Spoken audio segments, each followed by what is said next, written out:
کیا یہ مطلب ہے ٹمن کا، یہ کیا ہے؟ سر جب پہلے یہاں پہ عوان کاری آئے، یہ قطب شاہی عوان آئے، تو انہوں نے یہ تراب کے پاس اپنا پہلا شہر آباد کیا، وہیں ہمارے انسیسٹرز کی قبریں بھی وہیں پر ہیں۔ اس کے بعد ٹمن بیکیم دا سینٹر پوائنٹ، کاروبار بھی یہاں پہ رہا، ترقی بھی یہاں پر ہوئی اور شہر بھی یہاں پر آباد ہوا۔ تو یہ اس علاقے میں سب سے پرانا آپ گاؤں سمجھ لیں، اور اس کا نام بھی عوانوں کے جو سردار تھے قبیلے کے، ان کو تمن لفظ ہے، اس کا اصل لفظ جو ہے نا تمن ہے، جو آپ کو برٹش ریکارڈ میں ملتا ہے وہ تمن لفظ ہے۔ اس کے بعد یہ ٹمن میں بن گیا، اس طرف چلا گیا۔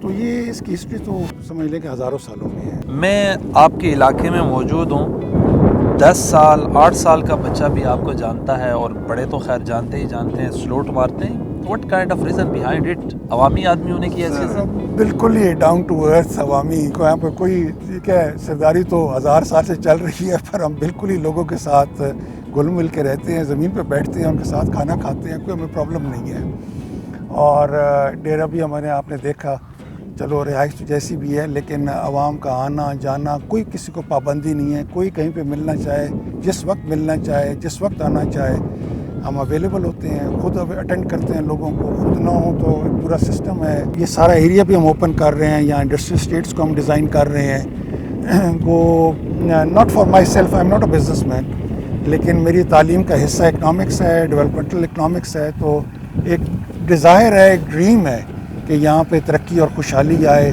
اور نوجوان لوگ جو ہیں وہ علاقے کے جو اصل ایسٹ ہیں وہ علاقہ چھوڑ کے باہر نہ جائیں، بلکہ یہیں رہیں، اور ان کو یہیں روزگار اور کاروبار ملے، اور اس سے علاقے میں گروتھ آئے، پراسپیرٹی آئے۔ سردار صاحب یہ روڈ تیار ہو رہی ہے، یہ کس نے یہ منصوبہ دیا ہے؟ سر یہ میری 2 سال کی محنت ہے، اور اس کے بعد احسن اقبال صاحب یہاں پہ سی پیک اتھارٹی کے انچارج بن گئے، اور پنجاب میں ہماری گورنمنٹ آ گئی کچھ دنوں کے لیے، تو میں نے یہ منصوبہ سینکشن کروا کے نیچے سے اسمبلی سے منظور کروا کے، اور اس کو پنجاب ڈیولپمنٹ کا حصہ بنوا دیا۔ اور یہ 52 کلومیٹرز کی سڑک ہے، یہ سی پیک لنک روڈ کے نام سے اس سڑک کا نام ہے، اور یہ 2.5 ارب روپے کا منصوبہ ہے۔ آپ دیکھ رہے ہیں کہ ہم کیسے کام کروا رہے ہیں، کہ ساری کھدائی کر کے اس کا بیس جو ہے وہاں پہ اپنی جگہ پہ لے کے جا رہے ہیں، تاکہ یہ سڑک جو ہے یہ اگلے 50-60 سال اس کو کوئی پرابلم نہ آئے اس سڑک کو۔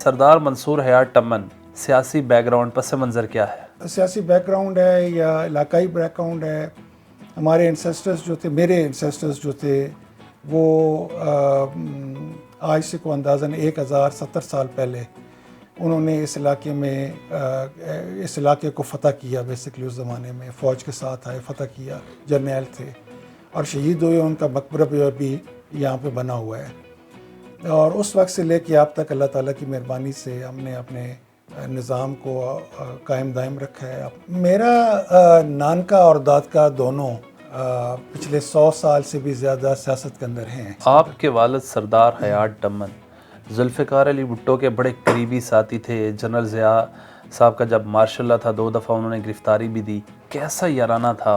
اور خاص طور پر آپ کے پاس جو مرسیڈیز کھڑی ہے ہم نے دیکھی ہے، وہ بھی آپ کو ذوالفقار علی بھٹو صاحب نے گفٹ دی ہے؟ جی نہیں، گفٹ تو نہیں تھی، وہ جب مارشل لا لگا ایوب خان صاحب اس کا ضیاء صاحب کا مارشل لا لگا، تو اس میں بہت ساری پرائم منسٹر ہاؤس کی گاڑیاں، جس طرح عمران خان صاحب نے نیلام عام کی ہیں، اس طرح انہوں نے ان کو، جن پہ خاص طور پہ بھٹو صاحب بیٹھا کرتے تھے یا سفر کرتے تھے، تو ایک مرسڈیز 600 انہوں نے ریٹین کی تھی، باقی یہ گاڑیاں انہوں نے نکالنے کی کوشش کی تھی۔ میرے والد صاحب ان کے ساتھ سیاسی مشیر تھے، اور بڑا پرانا ایوب خان کی کیبنٹ سے ان کا آپس میں تعلق تھا۔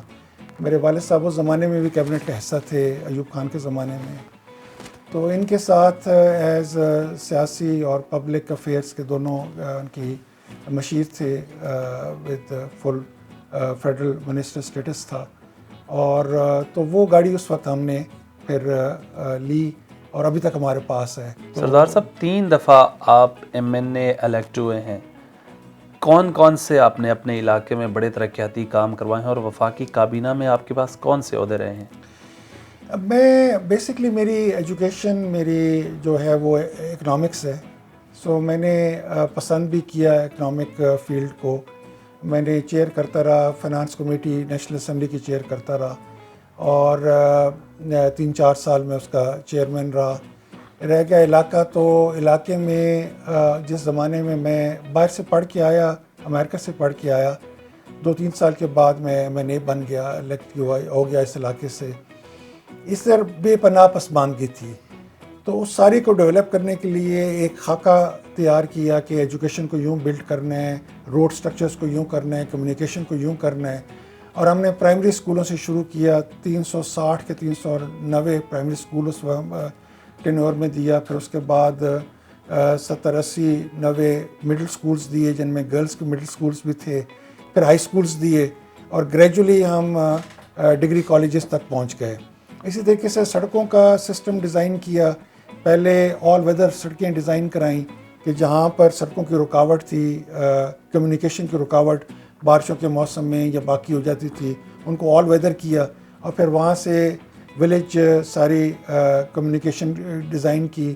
پھر اس میں ٹیلی فون ایکسچینجز اس زمانے میں تو کوٹا ملتا ہوتا تھا MNAs کو. میرے زمانے میں 29 ٹیلی فون ایکسچینج لگے، جنہوں نے ایک ایکسچینج نے 2-2 3-3 4-4 گاؤں کو کور کیا. اور آج بھی وہ ان کے اندر ہم نے پھر آپٹک فائبر لگوا دی، جس سے آج بھی سارا یہ DSL کا اور سسٹم چل رہا ہے کمپیوٹر کا. پھر بجلی ہمارے علاقے کے لیے بہت ضروری تھی. اس سے میں نے 54 جو گاؤں تھے پورے کے پورے موزے جو تھے ان کو الیکٹریفائی کیا. اور بے پناہ جو چھوٹی آبادیاں تھیں ان موزوں کے اندر، جن کو یہاں پر ہم اپنی زبان میں تو ڈھوکیں کہتے ہیں، ان کو بجلی دی. اور اس کے نتیجے میں پھر یہاں پر وہ لگے ہینڈ پمپس لگے جو الیکٹریسٹی سے بجلی سے چلتے تھے، اور فوڈر کے ایشوز اور باقی ایشوز. بٹ اس بجلی کے پروجیکٹ کو کمپلیٹ کرنے کے لیے مجھے گریڈ اسٹیشنز پہلے بنوانے پڑے، کیونکہ بجلی کی آمدنی نہیں تھی. اور اس کے بعد جو لائنز تھی ہماری ان کو بڑا کرانا پڑا تاکہ بجلی ایک جگہ سے دوسری جگہ اس کی لاسز کم ہوں. پھر یہ ساری چیزیں ہم نے پھر کرتے کرتے یہاں تک پہنچ گئے. اور اس کے بعد یہ ایگریکلچر کے اوپر فوکس کیا ہمارے علاقے میں، تاکہ ڈیمز بنے، منی ڈیمز بنے. ایک بہت بڑے ڈیم کا پروجیکٹ میں لے کے یہاں آیا، گبھیر ڈیم کا، جو حالانکہ میں اس وقت اقتدار میں نہیں تھا جب میں وہ پروجیکٹ لے کے آیا، لیکن وہ ایشین ڈیولپمنٹ بینک کا پروجیکٹ تھا، اور میری ساری کاوشوں سے وہ پروجیکٹ یہاں پر آیا.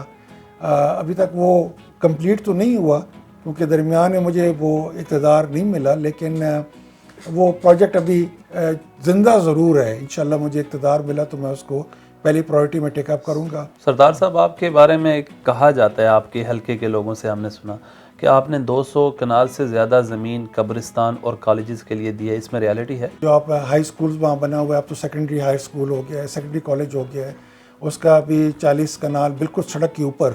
اور جو وہاں قبرستان بنے ہوئی ہیں، وہاں پہ 3-4 قبرستان ہیں بہت بہت بڑے، وہ بھی سارا میری فیملی نے، میری والد صاحب کے زمانے میں اور میرے دادا کے زمانے میں کیا. جو ریسٹ ہاؤس بنا ہوا ہے اس کا بھی 10 کنال کا ایریا جو ہے وہ ہم ہی نے دیا ہوا ہے. اور جو وہاں پر یونین کونسل کا آفس ہے اور جو ویٹنری سینٹر ہے وہ بھی ہم نے دیا ہوا ہے. سو یہ سارا اگر آپ ملائیں تو یہ 200 کنال سے کچھ اوپر ہی جائے گا، کم نہیں ہوگا. سردار صاحب، 12 اکتوبر کو جنرل مشرف نے ٹیک اوور کیا تھا 1999 کو. آپ نے 13 اکتوبر کو وفاقی وزیر بننا تھا، آپ نے حلف لینا تھا. سرپرائز نہیں تھا آپ کے لیے کہ 12 تاریخ کو جنرل مشرف نے ٹیک اوور کر لیا؟ کیا تاثرات تھے، کیا ایکسپیکٹیشن تھی؟ آپ کی تو شیروانی خراب ہو گئی ہوگی. نہیں، ہم نے یہ اقتدار آتے جاتے دیکھیے ہے، ہماری فیملی کا حصہ ہے، اور wasn't the first time but ٹھیک ہے، it was a surprise but ابھی آفیشلی اناؤنس نہیں ہوا تھا. سو صرف ہمیں ایک کمیونیکیشن دی گئی تھی یا کمیونیکیٹ کیا گیا تھا. تو اس میں تھا، حاصل بزنجو تھا، ایک اور تھا، تو بٹ وہ اٹ نیور میچورڈ، وہ کمپلیٹ نہیں ہوئی بات. لیکن کوئی بات نہیں، میری ہمیشہ میرے جتنا تعلق اور جو ہم آہنگی ہے مسلم لیگ نون کے ساتھ، انٹلیکچوئل ہم آہنگی بھی ہے. میں ان کی اپروچ اور ان کی پالیسیز کو بھی اپریشیٹ کرتا ہوں. ان کی جو سوچ ہے ملک کے بارے میں اور ڈیولپمنٹ اور گروتھ کے بارے میں، اس سے میری بڑی ہم آہنگی ہے. اور میرے بہت سارے قریبی دوست اور ساتھی اس پارٹی کا حصہ ہیں. سردار صاحب، میاں نواز شریف صاحب کے بڑے قریب کے ساتھی ہیں آپ نے جنرل ضیاء صاحب کا دور بھی دیکھا، جنرل مشرف صاحب کا دور بھی دیکھا جب ٹیک اوور کیا تھا، ماشاء اللہ تھا.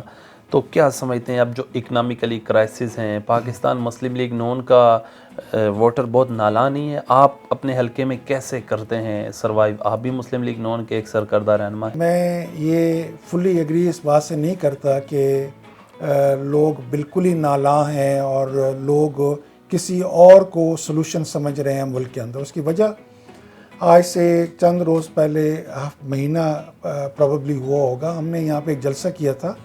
ابھی یہ آپ کو پتہ ہے کہ اس حلقے سے پرویز الہی اور پھر سالک دونوں گجرات سے ایک ہی فیملی کے بندے یہاں سے الیکٹ ہو کے گئے. کیسے ہو کے گئے وہ دیٹس اے ڈفرنٹ اسٹوری، لیکن ہو کے یہیں سے گئے اور وہ چیف منسٹر تھے. ہم نے جلسہ یہاں ٹمن کے مقام پہ کیا تھا، ایک دیہات کے اندر، اور اس میں نے کوئی نیشنل لیڈرشپ بھی نہیں تھی. احسن اقبال صاحب، ہم نے ان کو ایز چیف گیسٹ بلایا ہوا تھا، لیکن 25-30 ہزار کا وہ پروگرام تھا لوگوں کا. اور یقین مانیں اس دیہی علاقے میں ایک چھوٹے سے گاؤں میں اتنا بڑا پروگرام کرنا، سو آئی ایم کانفیڈنٹ مسایہ لوگ آج بھی نون لیگ کو سمجھ رہے ہیں اور لوگ سمجھتے ہیں کہ ان کے پاس سلوشنز ہیں.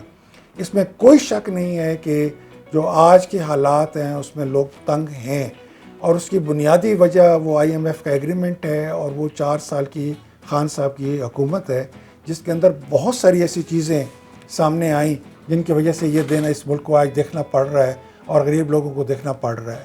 سردار صاحب، آپ کا شمار پنجاب کے تگڑے اور ٹاپ لوگوں میں ہوتا ہے جو ذمہ دار ہیں اور لینڈ لارڈ ہیں.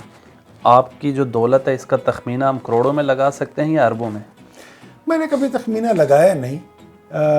میرے صرف یہ ہوتا ہے کہ میں اپنی جو اپنا رہن سہن ہے یا اپنا جو طریقہ کار ہے اس میں عام آدمی سے دور نہ ہو جاؤں، اور یہ میری خواہش بھی ہوتی ہے اور یہ میری کوشش بھی ہوتی ہے. اور آپ میرے علاقے میں کسی بندے سے بھی پوچھ لیں، ایٹ رینڈم پوچھ لیں، انشاءاللہ آپ کو یہی اوپینین ملے گا کہ دولت ہونا، کمانا، اس کو استعمال کرنا اپنی جگہ پر، لیکن اس کے اس طریقے سے مشتہری کرنا اور اس کو اپنے علاقے کے یا اپنے لوگوں کے لیے ایک وزن بنا لینا، یہ نہ میرا طریقہ کار رہا ہے نہ آئندہ رہے گا.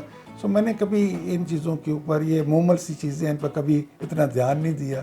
میں زندگی گزارتا ہوں، محنت کرتا ہوں اور کوشش کرتا ہوں کہ کوئی جو کماؤں وہ اپنا لگا بھی دوں. مزے کی بات ہے کہ میرے پاس کوئی سیونگ اکاؤنٹ نہیں ہے.